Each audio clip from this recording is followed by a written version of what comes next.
Hi friends, మరి నిన్న నేను ఈ సర్వేలు ఇవన్నీ చూసిన తర్వాత కాసేపు ఉన్న తర్వాత రిలాక్స్ అవుదామని మూవీ పెట్టాను. అందులో చూస్తే ఇది సలార్ సినిమా చూద్దామని అంతకుముందు కొంచెం చూసా. ఇప్పుడు మిగిలిన కూడా చూద్దామని చూస్తే అసలు ఏదో ఫ్రెండ్స్ ఆ విధంగా నరుక్కుపోయింది.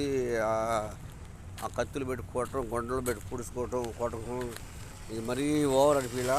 కొంచెం మరీ ఎంతకాలం అయితే మాత్రం ఆ వజాన గొడ్డల్లో కత్తులు గొడవల్లో పెట్టి కోసుకుంటూ నరుకుతూ ఉంటే సమాజం అనేది ఉంటుందా? అంటే ఇది ఏ ఏ అంటే యాన్షియంట్ డేసా, అవి అంటే బ్రిటిష్ సామ్రాజ్య పరిపాలనకు ముందా అనేది దాని గురించి ఇంకా అంటే ఎలాంటి ఆటవిక రాజ్యమైన అలా ఉండదని నా అభిప్రాయం. మరి అందుకని దాన్ని ఏ సర్టిఫికేట్ ఇచ్చారు?